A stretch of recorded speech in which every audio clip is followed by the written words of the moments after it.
Chegou um cara que adora falar de política e gestão. Isso, chato pra caralho, mas é um mal necessário, né? Acho que enquanto não houver essa conscientização que a gente tem que debater o problema do Vasco lá na raiz, que é nos conselhos, na política, em tudo que acontece relacionado à gestão, a gente vai ficar fazendo vídeos falando sempre de pacotão de reforços ou de refugos para as próximas temporadas, né? Se limitar a ficar criticando campo e bola, eu acho que é um dos grandes problemas que o vascaíno, ou a maioria dos vascaínos, estão aprendendo a entender e agora buscando mais notícias sobre política e gestão. Nesse vídeo a gente vai falar ainda sobre a famosa reunião que houve no Conselho Deliberativo ontem para poder tratar sobre o orçamento para 2022 e eu estou trazendo alguém que é do ramo, então vai ser um vídeo bem técnico com uma opinião de alguém que segurou as pontas depois que o Adriano abandonou o barco na gestão do Alexandre Campelo. Ele foi para tapar o buraco, ficou no Vasco durante um ano, ali o final do mandato do Campelo. O Carlos Leão veio para conversar um pouco com a gente de qual foi a percepção do que rolou ontem nessa recusa do orçamento para 2022. E ele faz duras críticas à omissão do presidente Jorge Salgado, à falta de liderança do mesmo, faz críticas ao Conselho Fiscal por ter recomendado a aprovação de um orçamento que para ele foi muito mal explicado, mal elaborado. Enfim, vou trazer depois da vinheta tudo ou todas a análise do Carlos Leão a respeito da reunião do Conselho Deliberativo no Vasco ontem, que era para aprovar e não aprovou as contas, o orçamento para 2022. Agora, muito mais do que os números, que são assustadores, me assusta realmente a estratégia, né? Me assusta o caminho que essa direção está tomando.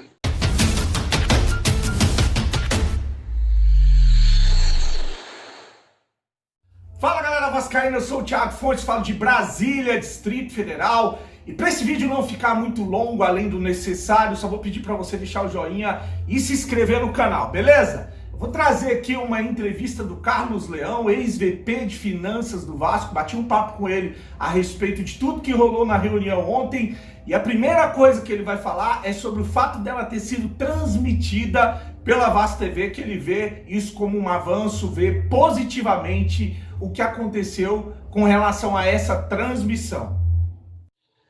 Saudações, meu amigo Thiago Fontes, saudações à galera que acompanha o Vascaíno do Cerrado.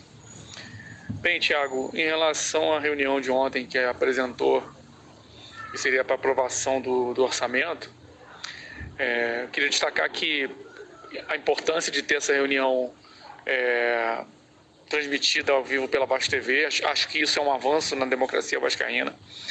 Achei que o presidente do Conselho Deliberativo conduziu de forma tranquila, serena, democrática a reunião. Acho que esses pontos foram positivos na operacionalização da reunião, digamos assim, né? Inconsistência e insegurança na peça orçamentária apresentada são as palavras usadas pelo Carlos Leão, que diz aí que a demissão de um funcionário competente pode ter sido uma das causas dessa apresentação ruim que a gente viu na reunião do Conselho. A apresentação do orçamento pelo vice-presidente Adriano Mendes foi uma apresentação bastante complexa, delicada. Havia várias inconsistências na peça orçamentária, como o próprio Adriano falou. Isso gera uma insegurança muito grande nas pessoas que estão assistindo e que vão ter que votar essa peça orçamentária. Eu queria abrir um parêntese aqui, porque algum tempo atrás eu fiquei sabendo que o Dias, que era o contador do Vasco, que trabalhava conosco até o ano passado, e eu acho que trabalhou até esse ano, um bom tempo aí ao longo do ano, foi demitido. O Dias era um cara de extrema competência profissional e confesso que na época me surpreendi com a demissão do Antônio Dias.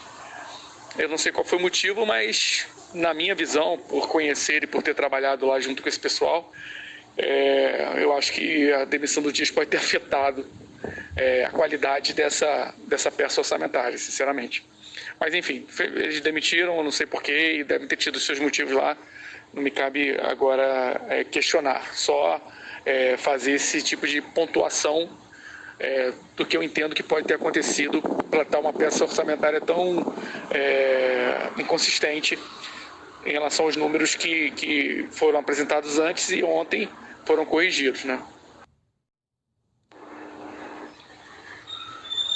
Agora, muito mais do que os números, que são assustadores, me assusta realmente a estratégia, né?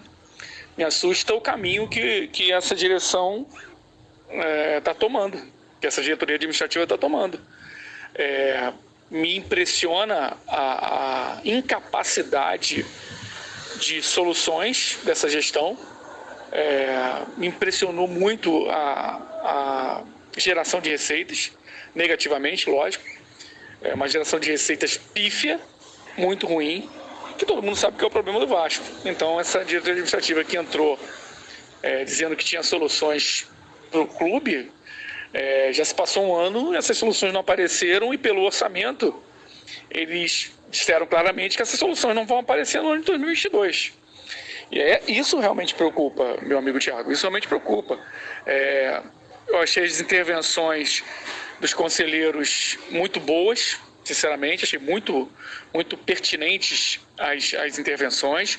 O Yuri Lumer, que é um conselheiro muito eloquente, muito proativo, fez questionamentos muito importantes, do tipo, como é que a gente está botando mais dinheiro numa área administrativa do que numa área estratégica de geração de receitas como marketing, por exemplo? É um questionamento muito pertinente, né? É o que eu falo da estratégia. Se está colocando mais dinheiro na área administrativa e menos numa área que tem um potencial de geração de receitas, a geração de receitas talvez não seja a prioridade máxima, como eu acho que deve ser dentro do Clube de Regatas Vasco da Gama. Isso realmente é preocupante.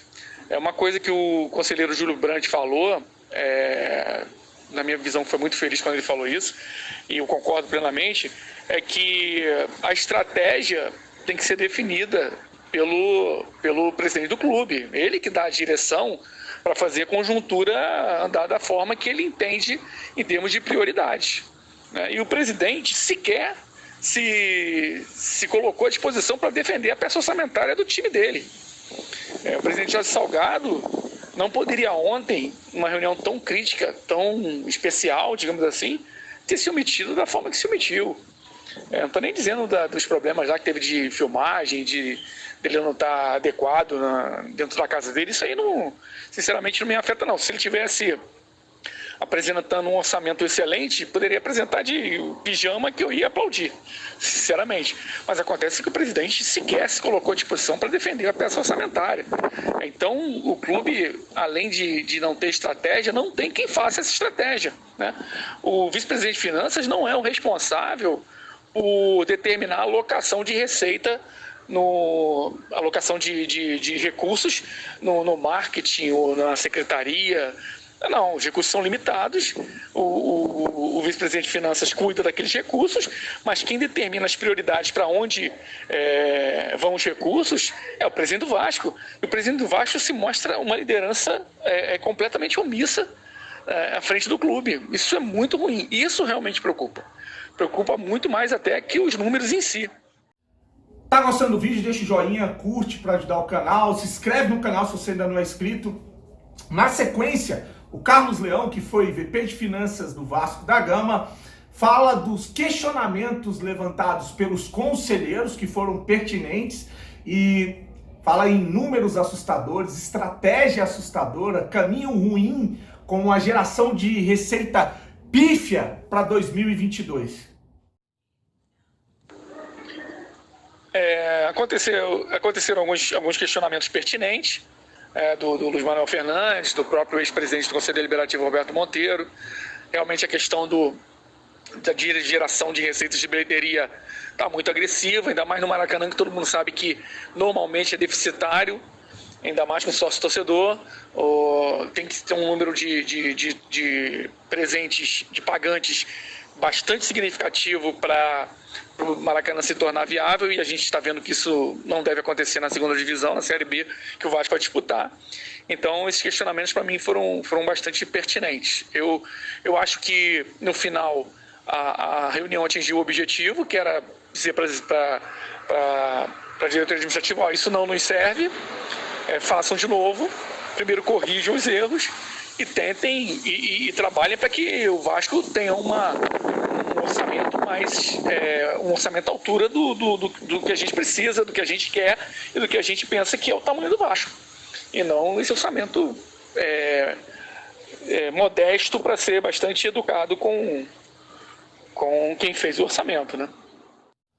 Agora eu vou trazer a parte onde ele faz críticas ao Conselho Fiscal, que mesmo com o Adriano Mendes falando de erros na apresentação, o presidente do Conselho, ou vice-presidente do Conselho Fiscal, João Marcos Amorim, que tinha ali uma oportunidade de reprovar o orçamento para 2022, recomendou que fosse aprovado. Então ele faz críticas ao Conselho Fiscal e faz críticas também à estratégia errada como corte de inovações.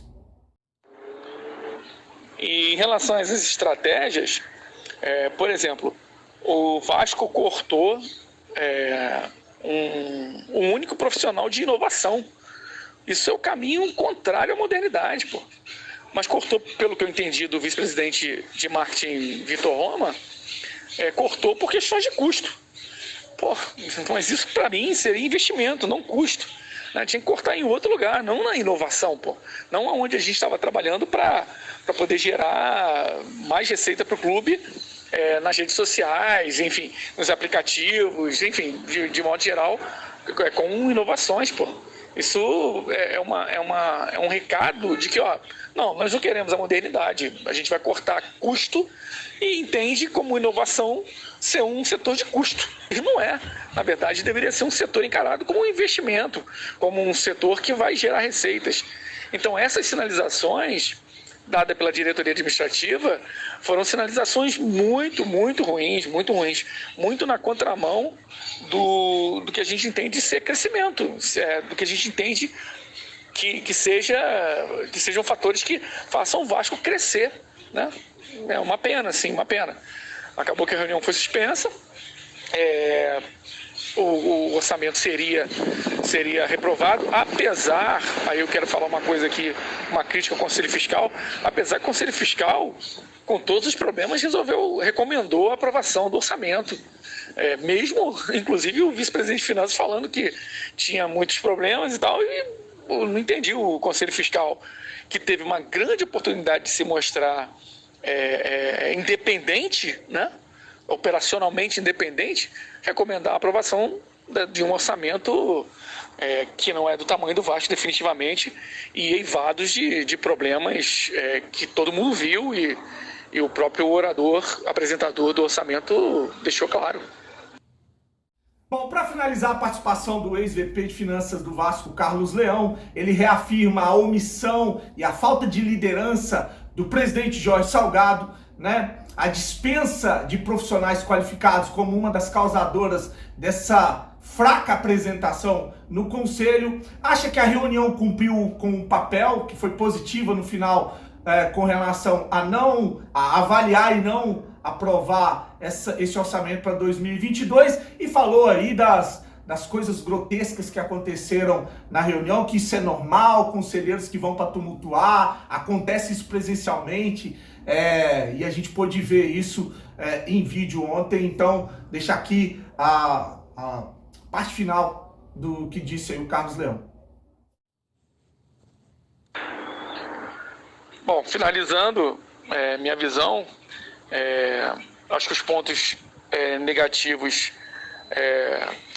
foram o presidente não se mostrar uma liderança forte dentro do clube, não se mostrar um estrategista e não fazer com que a equipe dele funcione de forma que bote o clube para frente. Então acho que esse para mim foi o pior que teve na reunião. Eu acho que outra coisa muito ruim foi obviamente a qualidade do trabalho, e isso, volto a falar, eu acho que dispensar pessoas qualificadas foi preponderante para esse efeito ruim na confecção do orçamento. Mas eu achei bom a reunião no sentido de que ela atendeu o que se propôs. Era discutir o orçamento foi discutido durante 3 horas ou mais. As intervenções foram boas do pessoal, do Luiz Manuel Fernandes, do Yuri Lumer, do Júlio Brandt, do Roberto Monteiro. Foram intervenções bastante boas, e houve o bom senso de que, do jeito que está, a gente não vai conseguir aprovar isso, não tem a menor chance disso acontecer.